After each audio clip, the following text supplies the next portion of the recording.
guy is one that I've... Hello everyone, and welcome to painting a skeleton stablemate. So this guy is one that I finished recently. You can see I only did the one side on him. So first, the materials that you will need. So you'll need a model. So I picked a stablemate just for ease, and I picked one in kind of a standing position, which makes life a little bit easier. You'll need some paint. So I would recommend black and white for sure. You don't have to do black and white, you can do whatever colors you want. I have a silver as well, or you could do a glow-in-the-dark paint, or like a neon color, depending on what you want to achieve. To prep the model, I would recommend a variety of sandpaper, so some fine grit and then some more harsh grit sandpapers. A variety of brushes, so some thicker ones and some with very small points for fine detailing. Sandable, fillable primer would be recommended. Regular primer does work as well. Some sort of matte finish, a cup of water, paper towel, and then some sort of palette. So I just use tin foil here, but you can use a paper plate or you can use like an actual plastic palette. And then I would also recommend some sort of anatomy reference photos, so something that shows you the skeleton of the horse. So I have this book here that has just kind of a standing horse skeleton that I'm going to refer to. But if you're doing a stablemate in some sort of different position, like besides standing, I would recommend looking through, Google, but also there's a series called Horses Inside Out, done by Jillian Higgins. So I have a couple of her books here, and she does painting on the horses, but it's quite anatomically correct, and she does ones in different positions, so it can be a bit helpful because most scientific anatomy books are horses just kind of standing in one spot, and that can be a bit hard if your model is not doing that, if it's galloping or moving or trotting. So she has quite a few different positions, and then you can see kind of how the skeleton looks like in different poses. So when you're planning what type of skeleton you want to put on the horse. So for this one, I did just the one side, but if you want to do both sides, or if you want to do all the way around atop, like across the back and everything, just think about aesthetically how it's going to look like. So for example, this guy, if I was to have painted the front inside of his leg, where it connects along the bottom might be a little bit hard to kind of plan and what you want it to look like. So most people will paint one side or they'll paint both sides, but they won't do the top or the bottom. So think about that. The same with the face and the skull, so if you want to trace it the whole way around. And it's a bit tough to kind of plan because you're painting bones which are on the inside of the horse onto the outside. So there is a lot of artistic interpretation. And think about how you want the end product to look like. So a lot of people like the sugar skull kind of look to these models. So think about that, and it is up to interpretation. It's not going to be perfect anatomically because you're painting it on the outside. So it's supposed to be fun. It's supposed to be Halloween themed. So definitely get creative and think about all of those different things. So step one with painting any sort of breyer model is going to be to sand the horse, to prep it. So I like to start with a kind of coarse sandpaper. And this is specifically to remove the logo and to remove any seams. So you can see on the bottom of this guy here, there's that logo, and then there's a couple seams on the shoulder there, sometimes on the face. Just be careful with the coarse sandpaper not to remove any details. So I'm going to remove the kind of thicker parts first, and then after that I'll move to the more fine sandpaper just to rough up the whole body and paint.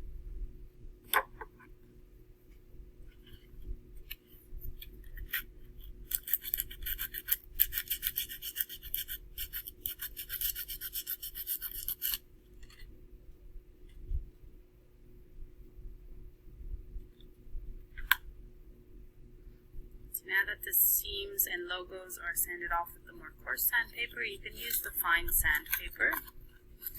And what you're going to do is just kind of rough up the whole surface of the model and just add what's called some tooth to it.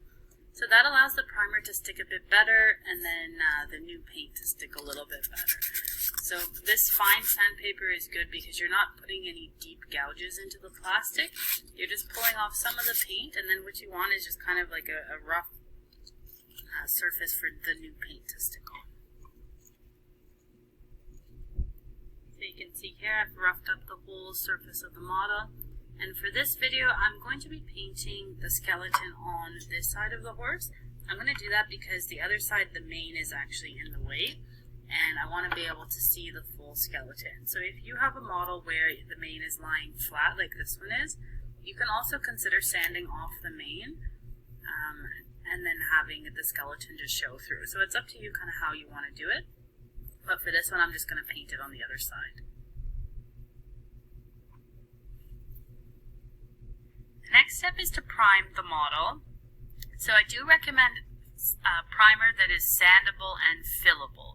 So usually it will say something like that. So fills light scratches, sandable, etc. So this type of primer goes on more thin than normal primers, but it's good for models because it helps fill in any gouges or issues on the model. The problem with that is that it can also fill in muscle lines and things like that quite easily, so you have to be a bit careful with it. So put a little light layer on, let it dry completely, which can take some time, and then sand it again. Alternatively, you can buy non-sandable primer and just spray it on in one layer, and then it will cover the model fully, but you might not be able to fill in any imperfections. So depending on the type of model you have, if it doesn't have many imperfections or problems, you can just go ahead and go straight to priming it normally. But I do recommend some sort of primer before you start the acrylic, just because it helps it adhere better and you won't get any flaking or problems in the future. Some paints, especially acrylic paint, may not like to adhere to the plastic, so it's good to have the primer layer in between. Alright, so this spray stuff, make sure you do it with ventilation. You may also want to wear gloves or put paper towel on your hand just to make sure the paint doesn't get on your hands. Alright, so now our primer layer is dried, and I've gone ahead and sanded it again. You'll actually see that there's still some patches of the original paint underneath, which is totally okay. Like when you're using a fillable primer like this, you might still get patches. It might not be completely even or completely coated, and you know, it's your preference. Like if you want to completely coat it, you can, but the problem is, like I said before, it might fill in some of these details and stuff on the legs and the muscles, so I've left mine a little bit open, but you can feel free to keep doing layers and layers of the primer until it's coated all the way. Alright, so now that our model is prepped and ready to go, we're going to start painting it with whatever the base coat layer is. So I'm going to do black and then do white for the skeleton part, but you can do any color you want. I would recommend lighter for the skeleton and darker for the model, just because that's the aesthetic I like, but you can do anything. So mix up some black paint. I use golden paint, and this is just my preference. I find these paints are good quality, they're highly pigmented, so they work quite well. And then it might take you a few layers to get a good, even black coating, so don't rush it. I like to hold the tail, and then at the end, once everything else is dry, I'll paint the tail. Some people like to wear gloves as well, just because they don't want to get paint on their fingers, which you can see I already have. And then you keep a cup of water handy, just to be able to dip your brush in between. What I like to do is I'll wet the brush first, and then I'll just dab the water off on the paper towel. So now my bristles are wet, but they're not dripping. And then I dip it into the paint. So now the acrylic has a little bit of water as a buffer, but it's not overly wet. And then I'll just keep doing that.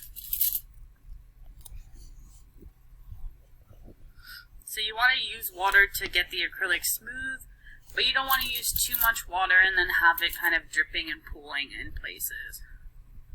And you want to make your layers thin, so don't let the paint get too thick in different areas. Don't let it bubble up. So sometimes you'll notice there'll be like streaks in the brush or things like that. So if you have that, just keep going over it and spreading the paint out until you don't have any streaks or globs on there. And it takes a bit longer, but that way you get more of a smooth coating. So you can see it there.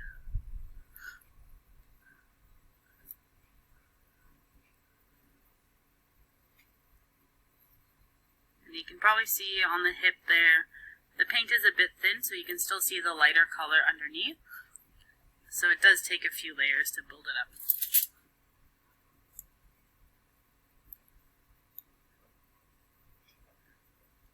like to do the bigger areas first.